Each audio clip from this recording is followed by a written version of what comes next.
राज्य के नीति निर्देशक तत्व हो सकता है?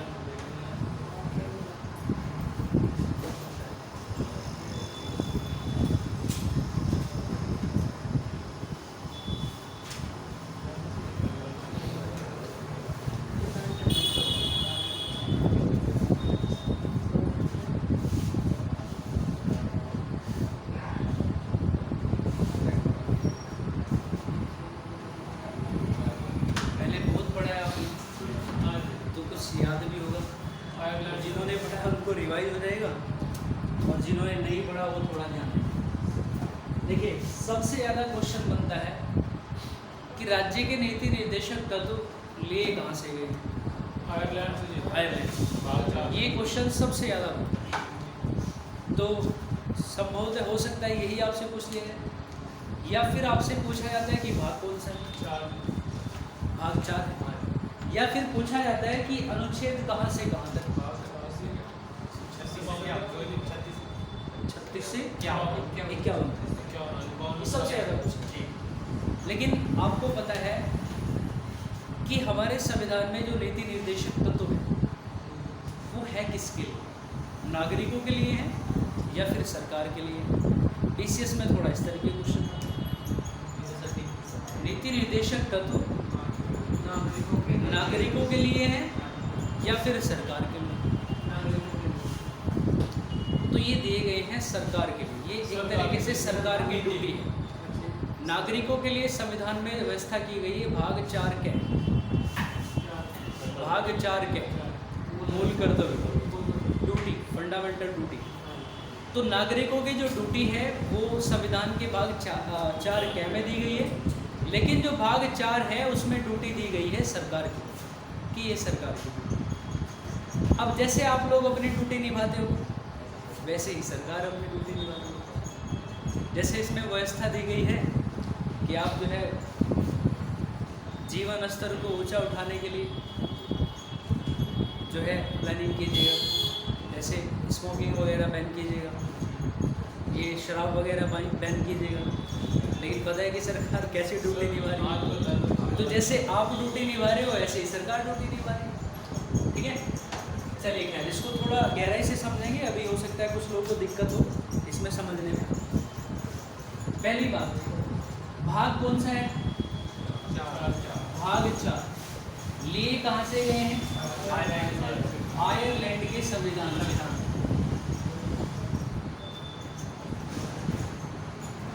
आयरलैंड के संविधान से। और आपको पता है कि आयरलैंड ने कहाँ से लिए थे? स्पेन से। कब लिए थे? तो ये भी याद रख लीजिएगा। हालांकि ये विश्व स्तर का क्वेश्चन है, इसमें आपका विश्व का संविधान नहीं है, भारत का संविधान है। ये नॉलेज के तौर पर याद रख लीजिएगा, कोई दिक्कत नहीं है। आयरलैंड ने स्पेन के संविधान से ग्रहण किया, स्पेन से ग्रहण।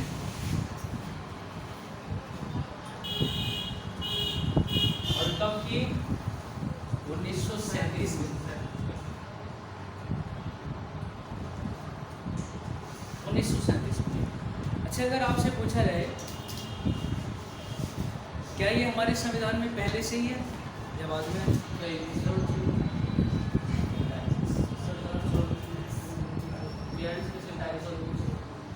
कोई भी बताए? बोल।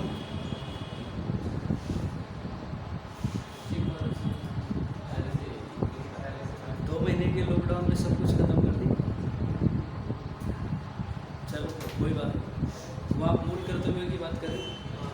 ठीक है, मैंने आपको एक पहचान बताई थी कि अगर आपसे ये पूछा जाए कि ये चीज़ संविधान में पहले से ही या फिर बाद में ऐड की गई, तो उसमें अनुच्छेद के साथ में कै लगा हुआ। जिससे क्या है, अगर किसी भी संविधान के अनुच्छेद में या बाद में कै करके कुछ लगा हुआ हो कि 14 कै, जैसे 14 कै बाद में जोड़ा गया और 4 कै ये आपका बाद में जोड़ा गया, तो कै और 9 कै बाद में जोड़ा गया, तो अगर कै करके आता है तो समझ लीजिएगा कि ये बाद में जुड़ा हुआ। क्योंकि जब हमारा संविधान बना था तो उस समय पूरी व्यवस्था की गई थी, कै करके नहीं जोड़ा गया। अगर मान लीजिएगा आर्टिकल 40 है तो आर्टिकल 40 हमारे संविधान में पहले से ही है। बात ठीक है, तो क्या तो नहीं है उसमें। नहीं। लेकिन अब भाग 4 है, भाग 4 क्या भी है, लेकिन भाग 4 जो है वो प्रॉपर है। तो भाग 4 प्रॉपर है तो इसका मतलब वो पहले से ही जुड़ा हुआ है। लेकिन भाग 4 क्या आया तो इसका मतलब क्या बना तो फिर बाद में जुड़ा। बात ठीक है। और भाग 4 क्या में है, क्या मूल कर्तव्य। और ये सरदार सोहन सिंह समिति की सिफारिश पर ऐड किए थे 42वां संविधान संशोधन 1976 में। बात ठीक है। चलिए, तो अब आगे से ध्यान रखना, कभी भी प्रॉपर आए भाग 4, 5, 6, 7 या संविधान का अनुच्छेद 1, 2, 3, 4 जहाँ भी क्या आएगा तो समझ लो इसकी संभावना है कि भैया बाद में लिखा है। ठीक है। चलिए, तो कहाँ से ग्रहण किए गए थे इनको? आयरलैंड के संविधान से इनको ग्रहण किया गया और आयरलैंड ने स्पेन से ग्रहण किया गया था। अनुच्छेद कहाँ से कहाँ तक है? अनुच्छेद 36 से 51। एक एक अनुच्छेद करेंगे, अच्छे से पढ़ेंगे, एक एक चीज को समझते चलिएगा। सबसे पहले देखिएगा अनुच्छेद 36। अनुच्छेद 36 देखिए, अनुच्छेद 36 में क्या है? तो सिर्फ इतना लिखा है, राज्य की परिभाषा। राज्य की परिभाषा। अब राज्य की परिभाषा में क्या है भैया? तो राज्य की परिभाषा में आपको पता होना चाहिए, क्योंकि परिभाषा से आपका प्रश्न बन सकता है। तो यही पूछा जाएगा कि राज्य की परिभाषा में क्या क्या आता है। तो याद रखिए, केंद्र राज्य सरकारों की विधायिका और कार्यपालिका। केंद्र व राज्य सरकारों की विधायिका व कार्यपालिका, स्थानीय निकाय, लोक प्राधिकरण, लोक प्राधिकरण। देखिए, मैं एक एक चीज आपको क्लियर करा के चलूंगा कि यह है क्या। यहां से प्रश्न कैसे बन सकता है? राज्य की परिभाषा के अंतर्गत निम्न में से कौन शामिल है, कौन शामिल नहीं है? 4 ऑप्शन दे देगा।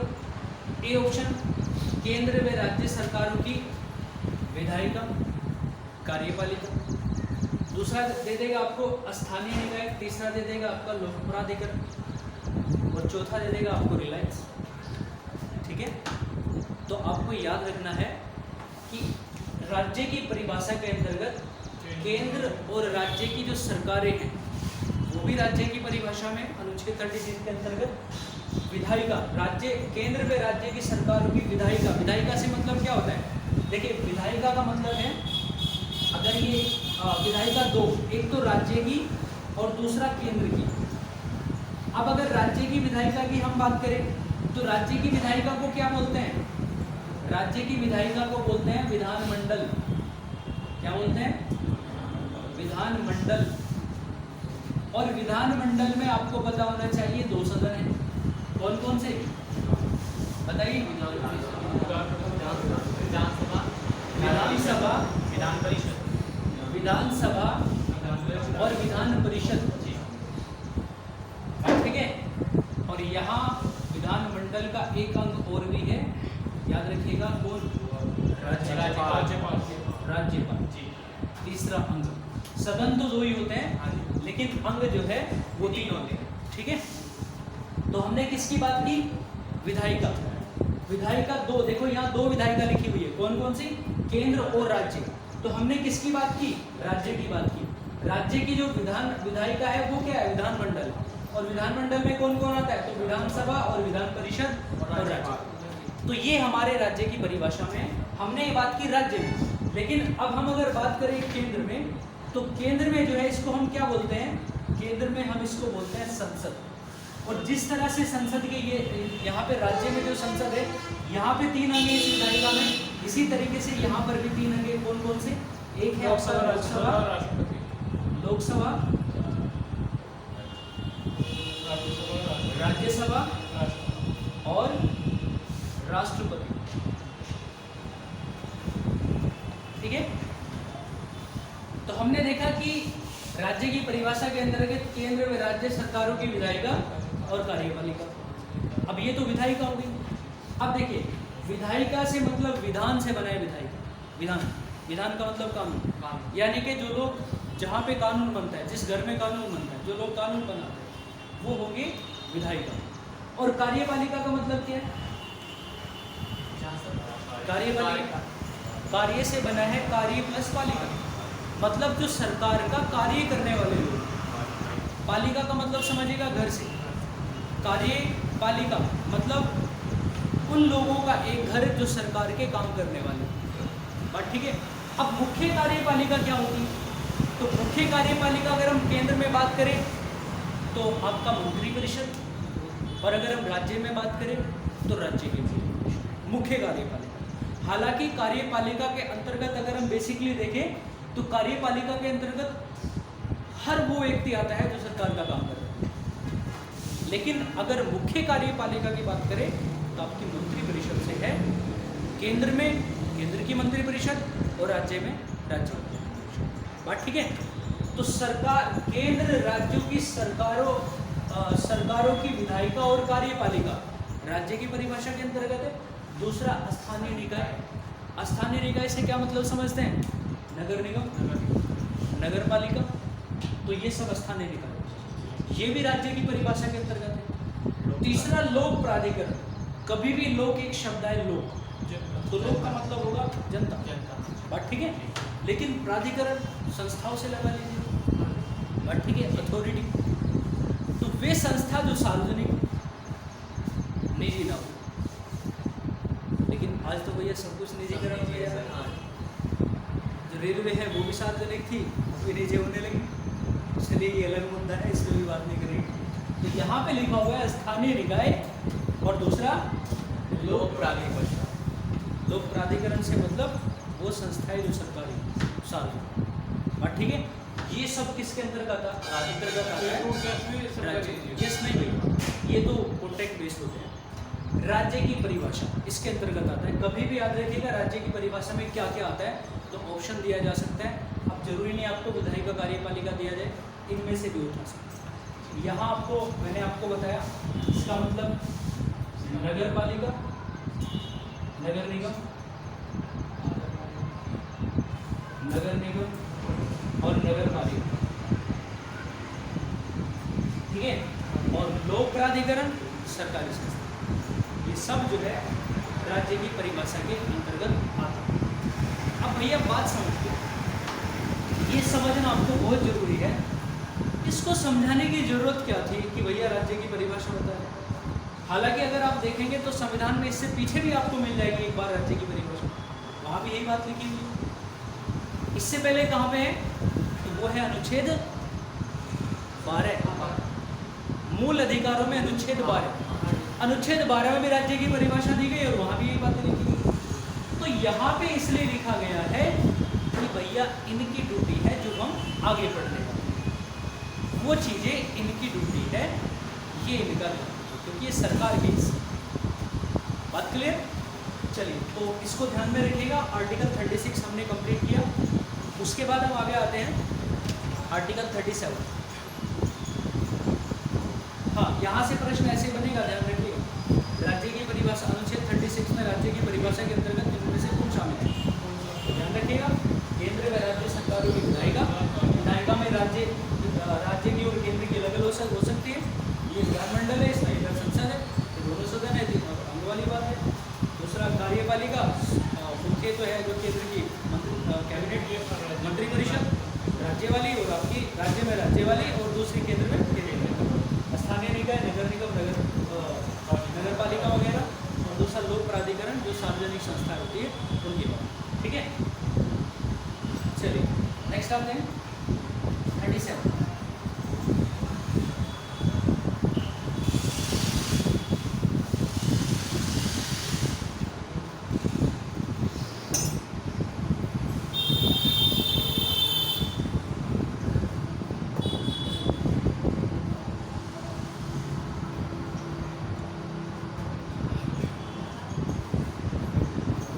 अनुच्छेद 37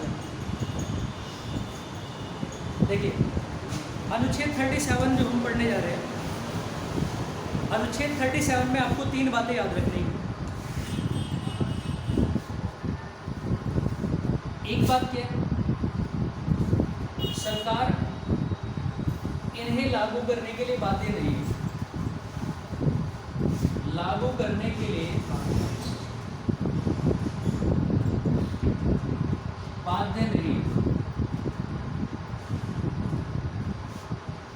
दूसरा, लागू कराने के लिए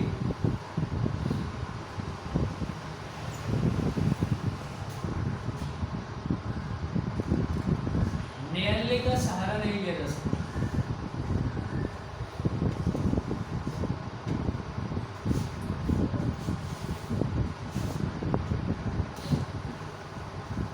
और तीसरा,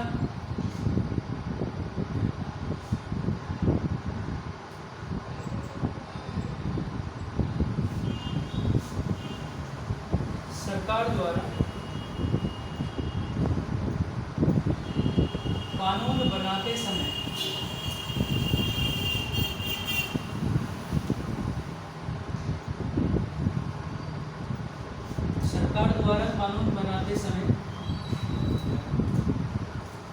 इन्हें लागू करने का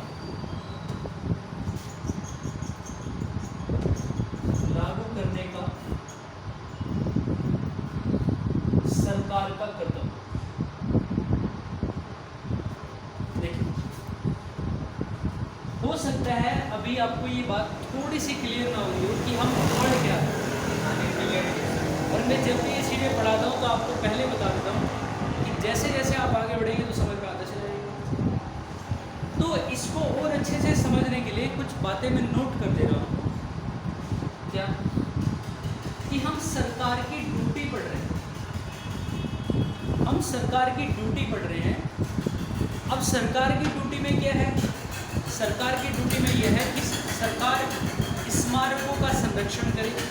एक अनुच्छेद में हम पढ़ेंगे, पशुपालन को बढ़ावा दे, पशुपालन संगठन, स्मारकों की रक्षा, वन्य जीव संरक्षण, वन्य जीव जो है उनकी रक्षा करे, उनका संरक्षण करे, उनका संवर्धन करे, ये सरकार की ड्यूटी में शामिल है। तीसरा, जो गरीब वर्ग है उनको निःशुल्क शिक्षा की व्यवस्था करे और कुछ गरीब लोगों को जो है काम दे और काम के बदले निर्वाह योग्य मजदूरी दे। ये मैं बिल्कुल सामान्य भाषा में बता रहा हूँ, थोड़ा वहाँ पे टिपिकल लैंग्वेज मिलेगी। मैंने जो भी ये बातें रिपीट की है, ये जो बातें आपको बोली है, ये बातें लिखी हुई है आगे, और ये सरकार की ड्यूटी है और हम उनके बारे में पढ़ने जा रहे हैं। तो ये जो बातें मैंने बताई है, इनको लेकर सरकार इन्हें लागू करने के लिए बातें नहीं है। अब उसमें ये जीवन स्तर को ऊंचा उठाने के लिए सरकार व्यवस्था करे, मद्यपान वगैरह, ये मतलब शराब वगैरह, बीड़ी सिगरेट या पॉलीथीन वगैरह ये सब बंद कीजिएगा, क्योंकि ये कहीं ना कहीं आपके लिए दूषित है, प्रदूषण को, वातावरण को दूषित कर रहे हैं। अब अनुच्छेद में आगे लिख दिया कि सरकार पॉलीथीन बैन करे, या ये लिख दिया कि ये जीवन स्तर को ऊंचा उठाने के लिए ये मतलब जो मद्यपान वगैरह या फिर ड्रिंक या फिर स्मोकिंग वगैरह इसको बैन करे। आगे तो लिख दिया लेकिन शुरू में ही मना कर दिया। क्या सरकार को लागू करने के लिए बात नहीं? हमारे संविधान में व्यवस्था है कि बीड़ी सिगरेट को बैन किया जाए, शराब को बैन किया जाए, लेकिन शुरू में लिख दिया कि सरकार उसके लिए बातें नहीं।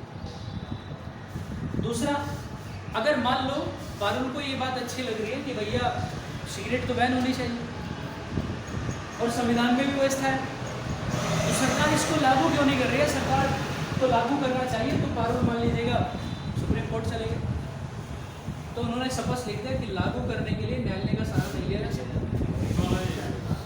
ठीक है, कभी आप जो है आपने वकील किया और वहाँ पे कुछ पैसे दिए उनको कि सर इनको लागू कराइएगा, तो पता चला वकील तो मना कर दिया कि चलो ठीक है हाँ लागू करा देंगे, कोई दिक्कत वाली बात नहीं, और फिर 2-4 साल चक्कर कटाने के बाद आपको कहा कि यार संविधान में तो ये भी लिखा हुआ है फिर तो समस्या हो जाएगी।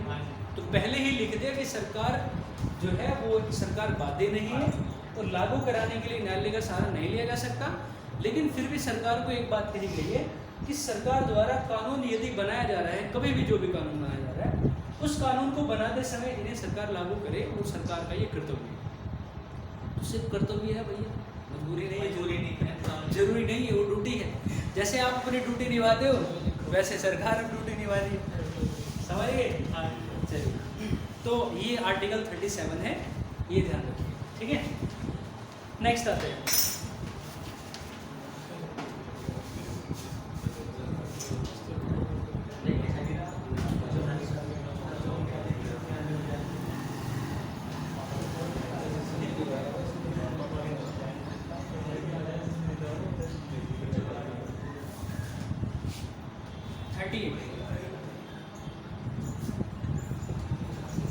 अनुच्छेद 38। देखिए 38 में क्या लिखा हुआ है?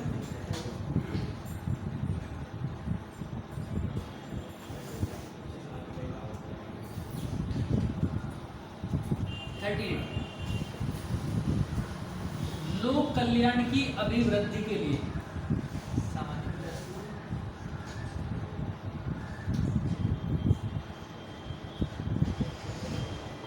लोक कल्याण की अभिवृद्धि के लिए सामाजिक, आर्थिक और राजनीतिक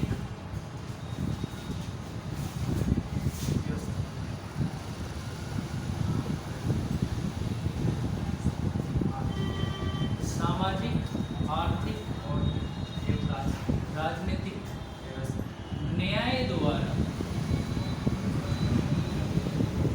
सामाजिक व्यवस्था सुनिश्चित करें।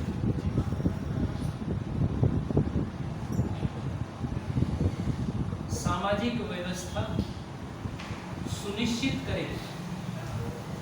देखिए 38 में जो है सरकार को बोला गया है लोक कल्याण की अभिवृद्धि के लिए, लोक का मतलब जनता, भैया सरकार ऐसी प्लानिंग करे, ऐसी व्यवस्था बनाए कि जनता का जो कल्याण हो, जनता के कल्याण में वृद्धि। अगर पहले तो कल्याण ही होना चाहिए, और अगर कल्याण है तो फिर कल्याण में वृद्धि होनी चाहिए, क्योंकि कल्याण है नहीं, डायरेक्ट वृद्धि थोड़ा ही ना कर दे। तो ठीक है, 38 में याद रखिएगा कि सिर्फ इतना कहा गया है कि लोक कल्याण की अभिवृद्धि के लिए सरकार व्यवस्था करे और लोक कल्याण होना चाहिए, लोक कल्याण की अभिवृद्धि होनी चाहिए, ठीक है। चलिए अब आते हैं नेक्स्ट, अनुच्छेद 39।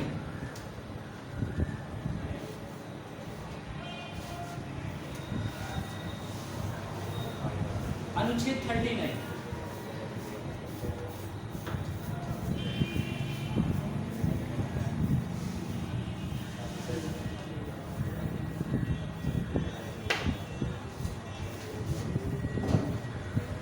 देखिए, इसमें है नीति संचालन।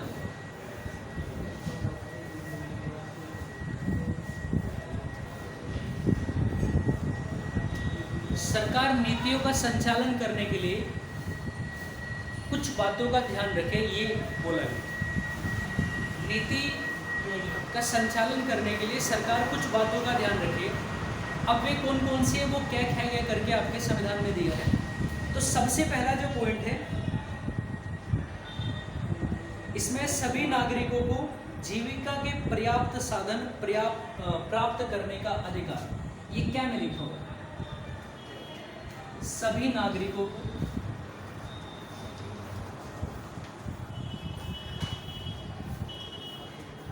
जीविका के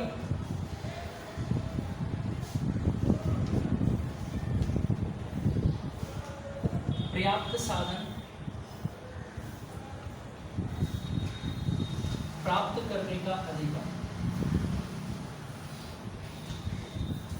ठीक है। तो ये भी सरकार की ड्यूटी है कि सरकार जो है वो कुछ ऐसे साधन व्यवस्थित करे कि जो उस वहाँ के नागरिक है, उस राज्य के नागरिक है, वो अपनी जीविका आसानी से प्राप्त कर सके, है ना। अब इसको लेके ये तो मत पहुँच जाना, जैसे इसमें लिखा हुआ है कि भारतीय सभी नागरिकों को जीविका के जो प्राप्त साधन है उसको प्राप्त करने का अधिकार। अब आप ये सोच के जाने लोगों कि भैया सरकार मेरे पास जीविका नहीं है तो जीविका कमाने के लिए मैं सरकार के पास पहुँच जाऊँ कि मुझे जेसीबी मशीन अब ये नहीं है इसका मतलब सरकार जो है कुछ ऐसी व्यवस्था करे कि सबको अपना जीवन और जो रोजगार है वो मिलता है, ठीक है।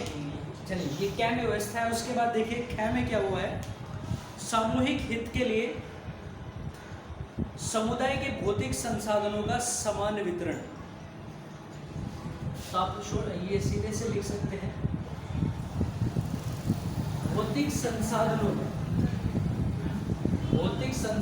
का समान वितरण।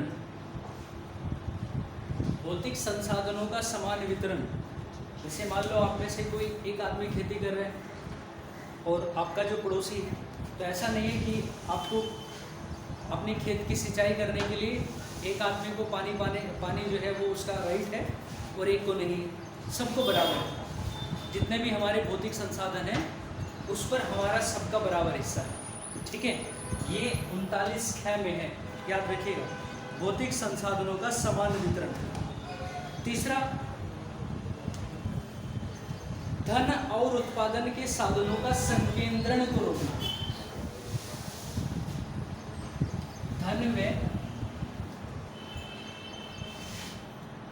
धन व उत्पादन के साधनों के संकेंद्रण को रोकना।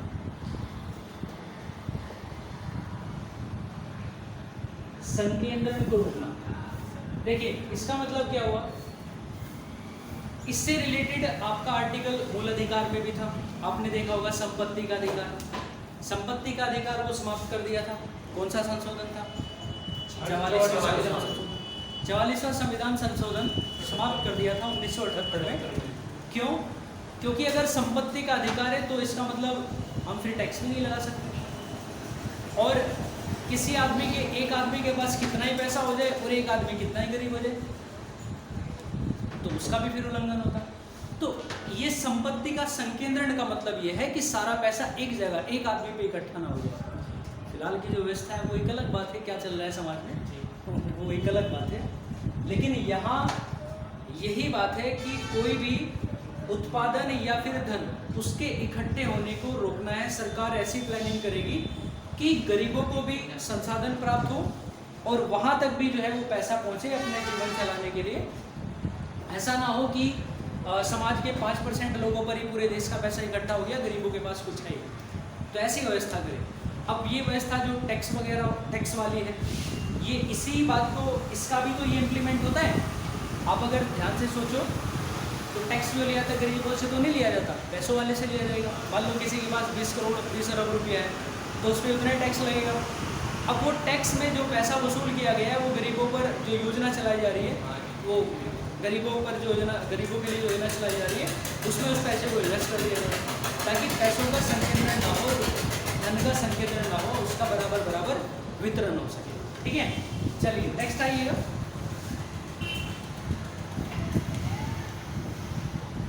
पुरुषों और स्त्रियों के लिए समान कार्य के लिए समान वेतन। पुरुषों व स्त्रियों के लिए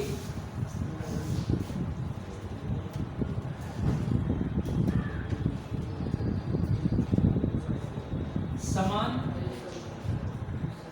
कार्य समान वेतन। समान कार्य समान वेतन, ठीक है। मान लो किसी कंपनी में एक महिला काम कर रही है और एक जो है पुरुष काम कर रहा है, दोनों अगर 8 घंटे काम कर रहे हैं तो ये नहीं कि भैया इसकी एफिशिएंसी जो है वो ज़्यादा है, इसकी एफिशिएंसी कम है, ये ज़्यादा काम करती है और ये ज़्यादा कम काम करता है, तो चाहे वो पुरुष हो चाहे वो महिला, पुरुष हो चाहे महिला हो, दोनों को जो है समान कार्य के लिए समान वेतन मिलना है। ये नहीं देखा जाएगा कि स्त्री है तो इसको कम वेतन मिलना है, ठीक है। चलिए नेक्स्ट आते हैं।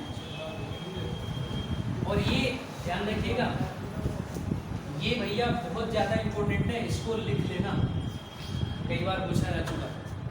समान कार्य के लिए समान वेतन किस आर्टिकल में है, ये बार बार पूछा जाता है, इसको ध्यान रखिएगा।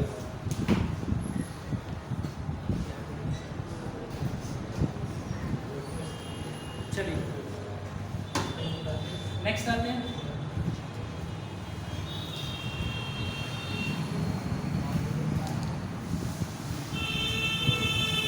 कर्मकारों के स्वास्थ्य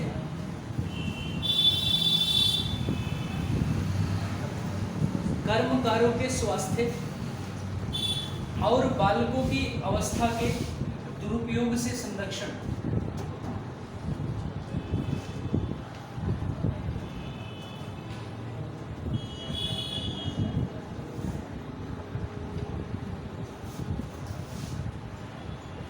बालकों की अवस्था के दुरुपयोग से संरक्षण।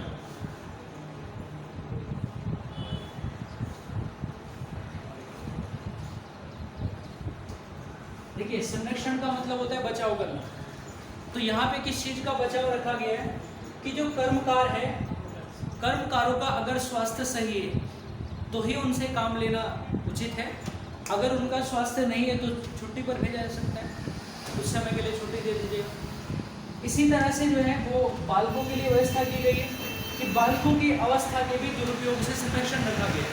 मान लो अवस्था से मतलब उनकी आयु तो 8 वर्ष की है, पहले तो 14 वर्ष तक हम किसी कारखानों में नियोजित नहीं कर सकते, ये मूल अधिकारों का भी उल्लंघन है। लेकिन अगर मान लीजिएगा कोई बालक है, उसकी उम्र तो 16 साल मतलब 17-16 साल की है और उससे 50 साल की आयु के बराबर का काम लिया जा रहा है, तो ये भी उनकी अवस्था के दुरुपयोग होगा। तो ये उसका हनन है। ये आर्टिकल जो 19 है उसका जो 5th है, ABCDE, ये जो E है तो ये उसका उल्लंघन है। ठीक है, चलिए देखिए। तो इसमें 5 ही है, 5 में सबसे ज़्यादा इंपॉर्टेंट है आपका D, मतलब चौथे वाला, इसको याद रखिएगा। अब देखिए 39 में नीति संचालन थी, क्या खे गए करके हमने ये देखा। इसके लिए विशेष आर्टिकल है 39 के, तो ये भी आपका इंपॉर्टेंट है, इसको भी नोट कर लेना। 39 के इसमें क्या है,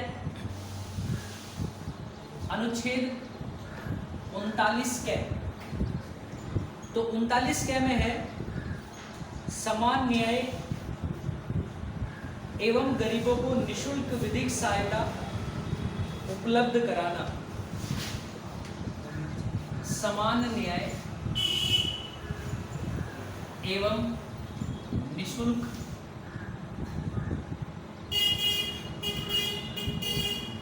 विधिक सहायता।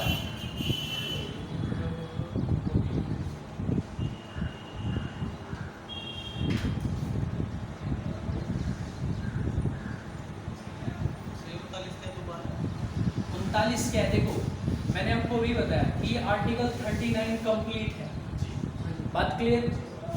ये आर्टिकल 39 कंप्लीट है, लेकिन ये बाद में जोड़ा गया आर्टिकल 39 के, क्लियर। तो याद रखिए 39 के समान नियम निशुल्क विधिक सहायता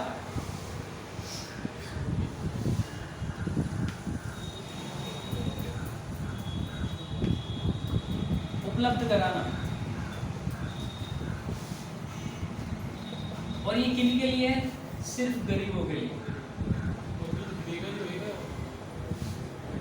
यस, अब गरीबों का, हाँ वही, अब गरीबों का मानक क्या है, कैसे डिसाइड करेगी कोई आदमी गरीब है, तो उसके लिए इनकम सर्टिफिकेट है ना, तो इनकम सर्टिफिकेट से ही निर्धारित किया जा सकता है कि आदमी गरीब है या नहीं। तो समान न्याय और निःशुल्क विधिक सहायता का मतलब क्या है, निःशुल्क विधिक सहायता का मतलब है, विधि मतलब कानून, मतलब कानूनी जो सहायता है, जैसे वकील वगैरह को अवेलेबल कराया जाए। तो समान न्याय और निःशुल्क विधिक सहायता ये उपलब्ध कराने का किसकी ड्यूटी है, ये भी सरकार की ड्यूटी है। आर्टिकल 39 क्या है, ये भी आपका इंपॉर्टेंट है, कई बार एग्जाम में पूछा जा चुका है। ठीक है, चलिए अब देखिए सबसे ज़्यादा जो आर्टिकल रिपीट होता है वो आर्टिकल है आपका 40, ग्राम पंचायतों का गठन, सबसे ज़्यादा रिपीट होता है।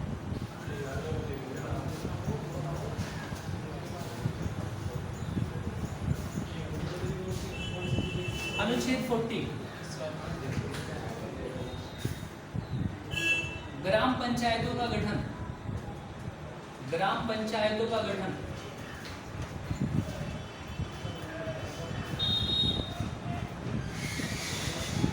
क्या समझते हैं आप, बताइए इससे, ग्राम पंचायतों के गठन से इसका मतलब क्या है, कोई भी आप में से। ग्राम पंचायतों में जो प्रधान पद कोई लड़ना चाहता है, इसकी साल उम्र होनी चाहिए। चलिए ठीक है, थोड़ा मैं ही इसको बता देता हूँ, डिफाइन कर दे रहा हूँ। देखिए आपको पता है कुछ आपके आसपास के कुछ गांव ऐसे होंगे कि गांव तो बराबर में है लेकिन प्रधान दूसरे गांव का लग रहा ऐसी व्यवस्था है। शायद आप में से जो आपके गांव की व्यवस्था भी यही है, ठीक है। हाँ, ऐसा बहुत सारी जगह ऐसी है कि गांव तो दो है लेकिन दोनों गांव के प्रधान एक ही हैं।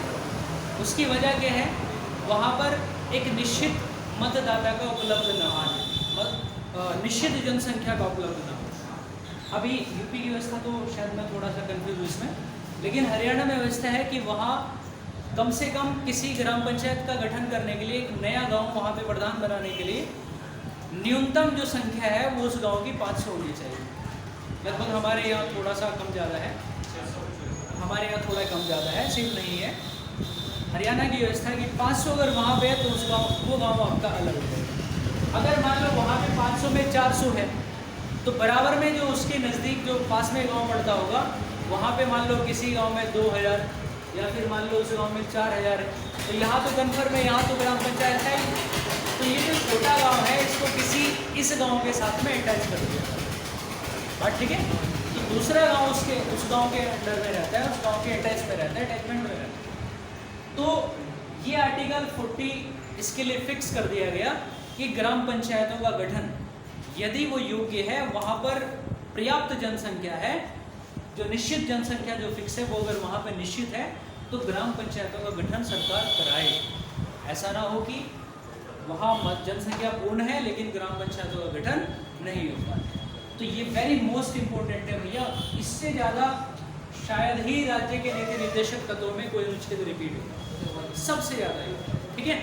चलिए अब देखिए नेक्स्ट आते हैं 41 अनुच्छेद 41। इसमें है काम पाने का मतलब कार्य सरकार व्यवस्था करे कि काम दे जो अपने राज्यों के नागरिकों को काम पाने और शिक्षा पाने,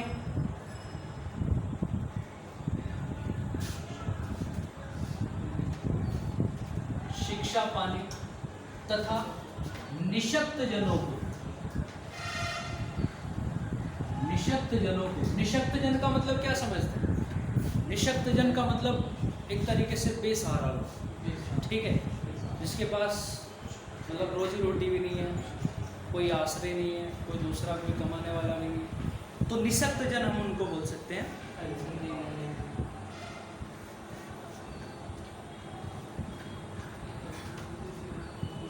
निशक्त जनों को लोक सहायता उपलब्ध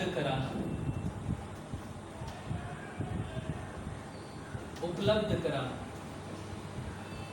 ठीक है। तो सामान्यतः हम इसमें आर्टिकल 41 में बोलते हैं काम पाने का, जबकि इसके साथ में काम पाने के अधिकार के साथ में शिक्षा की व्यवस्था भी है और निशक्त जनों को सहायता, आर्थिक सहायता प्राप्त कराने की व्यवस्था भी सरकार को कहा गया है कि व्यवस्था कीजिएगा। करती है सरकार, बहुत सारी योजना ऐसी चला रखी है, ठीक है। तो न्यूज़पेपर पढ़ा कर उसमें आपको सारी योजनाएं मिलती हैं। चलिए नेक्स्ट आते हैं अनुच्छेद 42। अनुच्छेद 42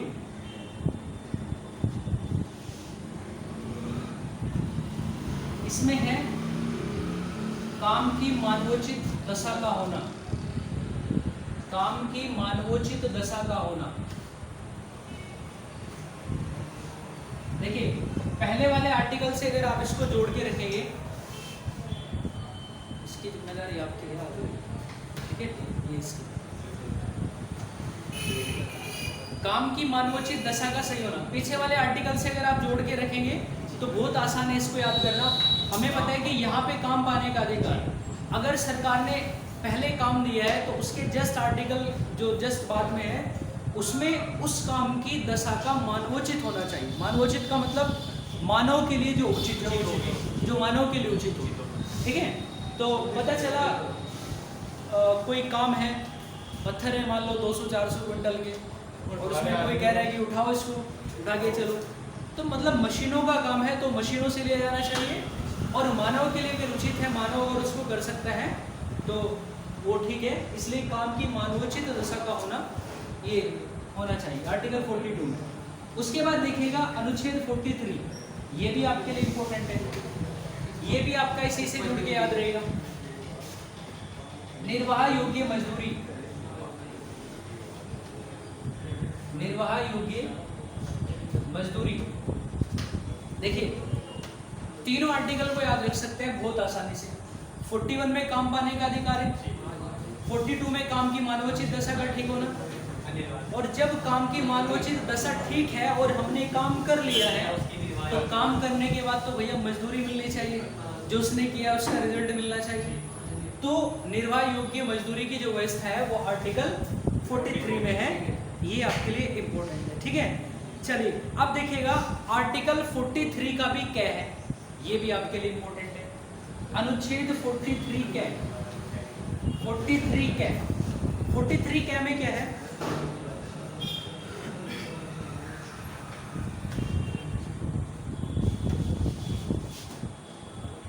देखिए इसमें है उद्योगों के प्रबंध में, उद्योगों के प्रबंध में कर्मकारों का भाग लेना, कर्मकारों का भाग लेना या भाग लेने के लिए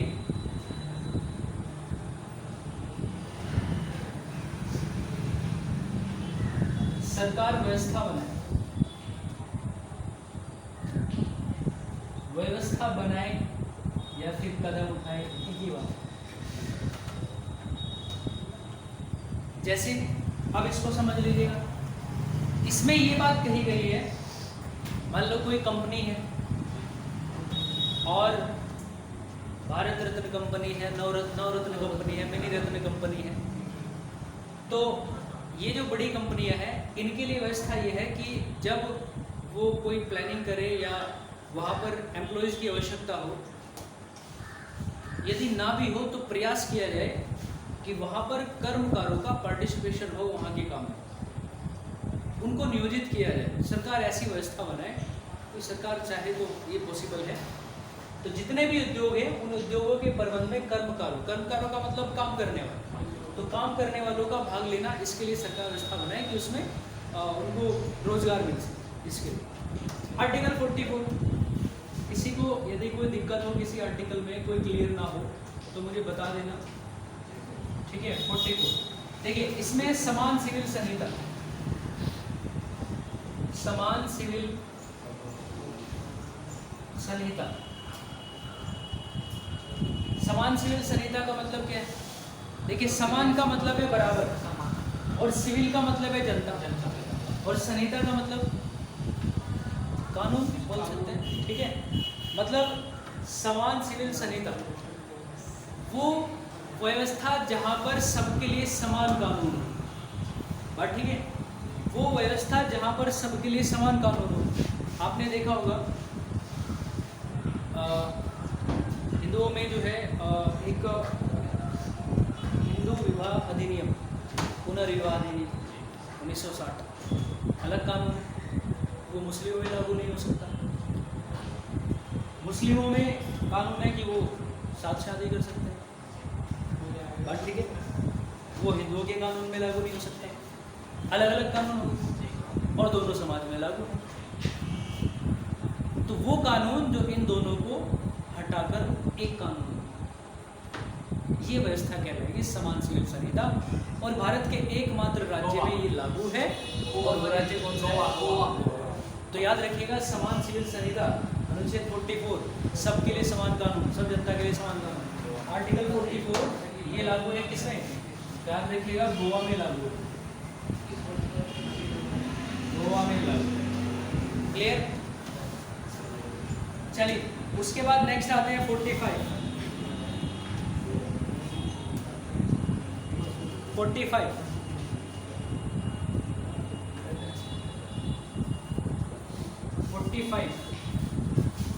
इसमें है 14 वर्ष की आयु पूरी करने तक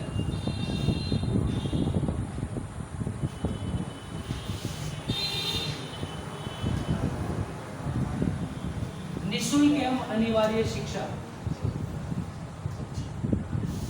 निःशुल्क एवं अनिवार्य शिक्षा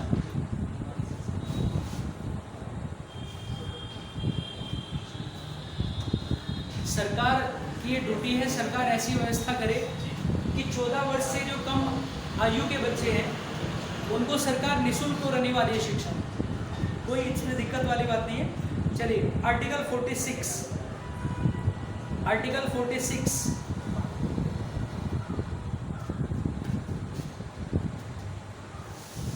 अनुच्छेद 46 अनुसूचित जाति व अनुसूचित जनजाति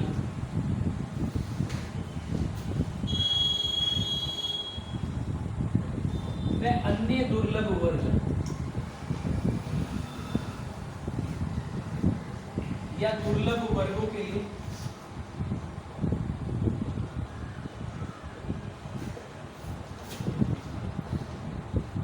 आर्थिक प्रोत्साहन,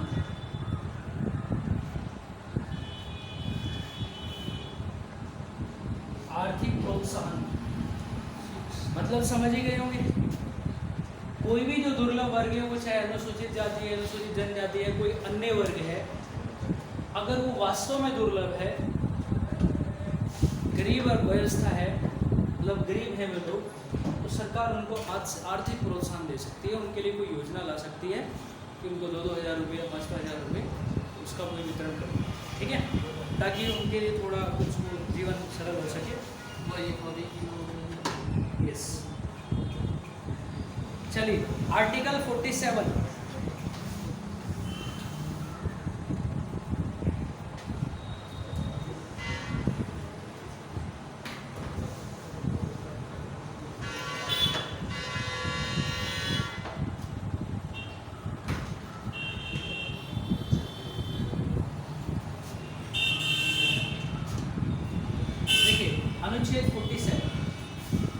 अनुच्छेद 47 में क्या है, इसमें पोषण स्तर और जीवन स्तर को ऊंचा उठाने के लिए स्वास्थ्य का सुधार करो, वही बात है।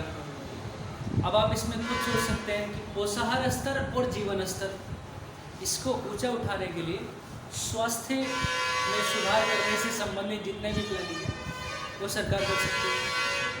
क्या क्या सोच सकते हैं आप इसके बारे में? वही ड्रिंक वगैरह या फिर दूसरा स्मोकिंग वगैरह, इसको सरकार बैन करे, या और भी कोई ऐसी चीज़ें हैं जो समाज में प्रचलित है और वो मानव के स्वास्थ्य के लिए हानिकारक है, सरकार उसको प्रतिबंधित कर सकती है, ठीक है। तो ये आर्टिकल 47 है।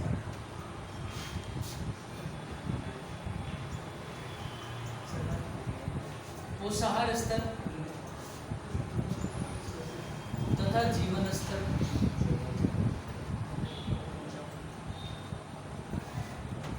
को ऊंचा उठाना तथा लोक स्वास्थ्य का सुधार करना, ऊंचा उठाना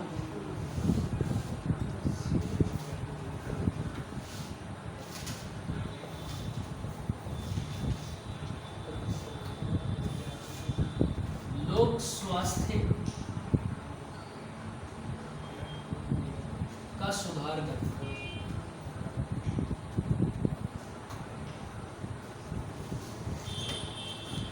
ठीक है। तो भैया जीवन स्तर को ऊंचा उठाना है, वो जीवन को ही ऊंचा उठाने से संबंधित बात नहीं, इसको ध्यान में रखिएगा। हाँ, चलिए अब आते हैं आर्टिकल 48। तो इसमें कृषि और पशुपालन, तो कृषि पशुपालन को बढ़ावा देना, ये आर्टिकल 48।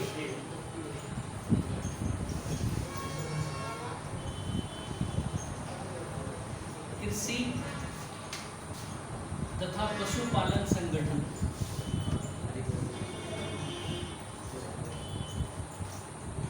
पशुपालन संगठन, कृषि पशुपालन संगठन। चलिए इसमें कोई विशेष नहीं है, इसमें समझाने वाली कोई बात नहीं है। चलिए अनुच्छेद 48 क्या है? तो 48 क्या में आपको पता ही है कि पर्यावरण संरक्षण और वन्य जीव संरक्षण, इनको सरकार संरक्षित करे। पर्यावरण को संरक्षित करने के लिए जो भी कदम उठा सकती है सरकार उठाए, ठीक है। सबसे बड़ा कदम तो यही है जो भी मैं आपको बता रहा था, पॉलीथीन वगैरह बैन हो जाए, बड़ी दिक्कत है इसकी वजह से, पर्यावरण सबसे ज़्यादा दूषित है। ठीक है, और सरकार क्या व्यवस्था कर सकती है? सरकार कोई ऐसी प्लानिंग कर दे कि भैया बाइक बंद कर दीजिएगा, साइकिल यूज़ कीजिएगा, कार यूज़ कर दीजिएगा, बंद कर दीजिएगा, साइकिल यूज़ कीजिएगा, ठीक है, इलेक्ट्रिक वाली चला दीजिएगा। तो प्रदूषण को कम करने के लिए एक बहुत अच्छा कदम है ना। इतने सारी जो गैसें हैं ट्रैफिक की वजह से निकल रही है, धुआं, कितनी बुरी हालत है। अभी आपने देखा होगा जब लॉकडाउन लगा था तो जो हमारी ओजोन परत है अंटार्कटिक महाद्वीप में, एक जगह वही तो है अंटार्कटिक महाद्वीप में जो हमारी ओजोन परत है उसमें छिद्र है, तो आपने देखा होगा कि वो भी कवर हो गया। लेकिन जैसे जैसे फिर से ट्रैफिक खुला तो वहाँ पे वो छिद्र फिर बनना शुरू हो गया। सर वो उतना ही है, थोड़ा कम है। नहीं, वो फिर से जो है मतलब वहीं उसी स्तर पे आ गया, थोड़ा बहुत कोई 19-20 कम हो। सर नदी वगैरह भी सर बिल्कुल साफ मिलती थी। बिल्कुल, कहीं भी जाइए नदियाँ वगैरह देखी होगी आप, कितना साफ, हर जगह पानी भी साफ। तो सरकार अगर चाहे तो ऐसा कोई डिसीजन ले सकती है कि सबसे बड़ी आज पेट्रोल की कीमत देख लीजिएगा कहाँ, सबसे बुरी हालत, तो पेट्रोल की भी बचत होगी और दूसरा जो है एक्सरसाइज आपकी फिटनेस बनेगी, एक्सरसाइज होगी, और तीसरा जो सबसे प्लस पॉइंट है हमारा जो पर्यावरण प्रदूषण है उसको भी कंट्रोल में लाएगा। 48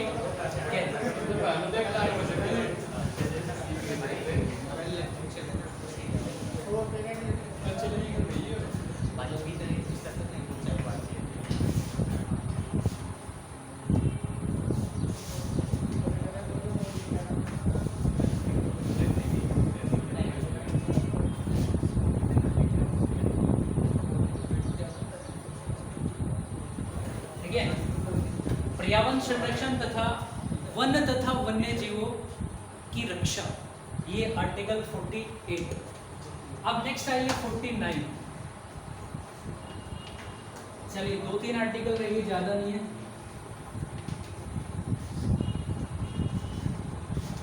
49 कोई भी बताए? स्मारकों का संरक्षण, बिल्कुल सही बात है। 49 में है स्मारकों का संरक्षण या सॉरी संरक्षण मतलब बचाव करना, उनकी देखरेख करना, है ना। जैसे आज आप तो घूम रहे हो, जाते हो, है ना, लाल किला देखा है, ताजमहल देखा है, ये कौन था कह रहे थे कि कुतुब मीनार पे मैं अपना नाम लिखाया, कौन थे भैया? लाल किला।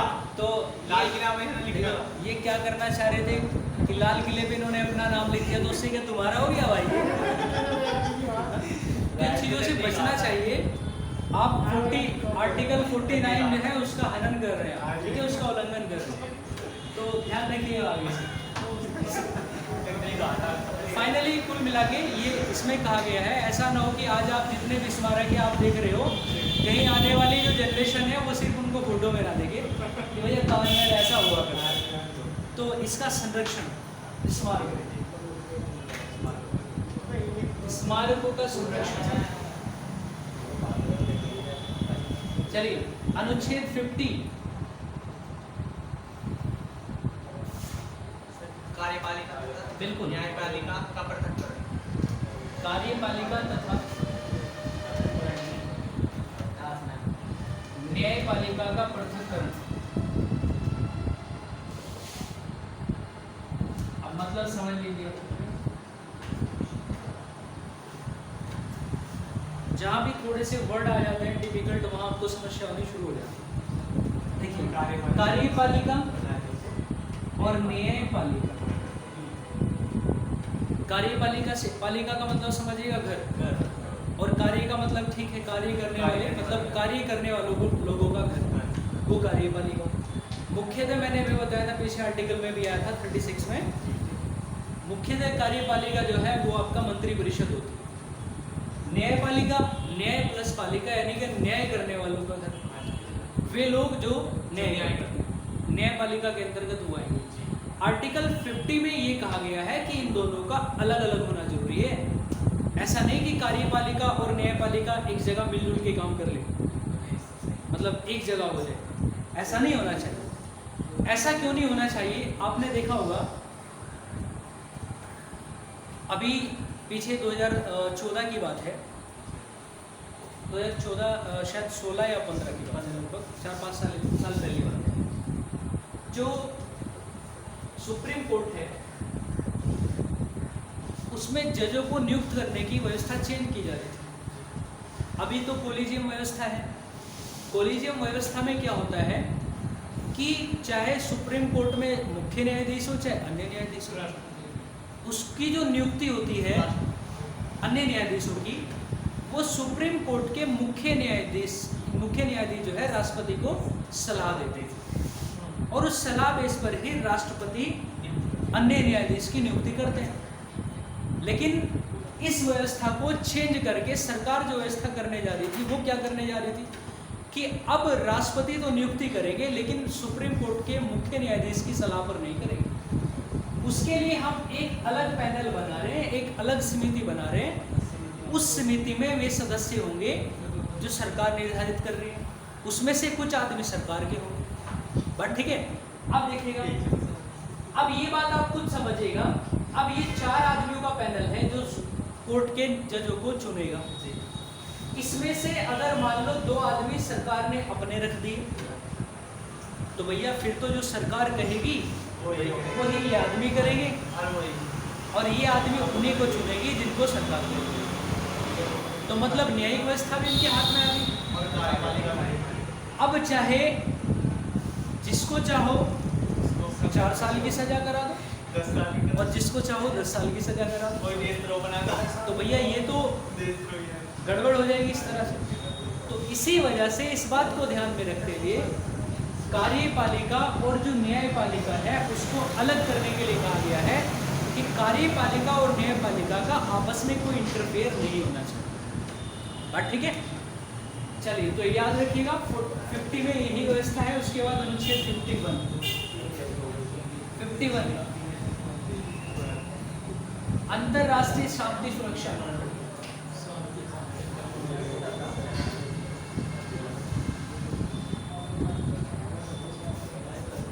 अंतरराष्ट्रीय शांति व सुरक्षा मतलब सरकार जो है, राज्य जो है वो ऐसी व्यवस्था करे कि अंतरराष्ट्रीय स्तर पर शांति बनी रहे, सुरक्षा बनी रहे। ऐसा ना हो कि किसी राज्य ने बिना परमिशन के कोई अलग से कोई सीक्रेट कोई बम बनाया और चीन में फेंकाया। बिल्कुल। तो ऐसा कुछ ना हो। कोई भी जो राज्य है, राज्य ऐसी व्यवस्था बनाए कि अंतरराष्ट्रीय शांति सुरक्षा बनी रहे। ठीक है? चलिए भैया, तो ये आपका राज्य के नीति निर्देशक तत्व थे। संभवतः एक बात समझ लीजिएगा, जो अनुमानित प्रश्न है आर्टिकल सबसे ज़्यादा जो आता है, एक तो 40, हालांकि मैंने उसका रफ कर दिया पहले, आर्टिकल 40 सबसे ज़्यादा इम्पोर्टेंट है। उसके बाद आर्टिकल 44 ग्राम पंचायतों का गठन 40 में, और समान सिविल संहिता 44 में, सबके लिए समान कानून 44 में। उसके बाद आर्टिकल 48 में कृषि तथा पशुपालन, और 48 क्या है, ठीक है, पर्यावरण संरक्षण।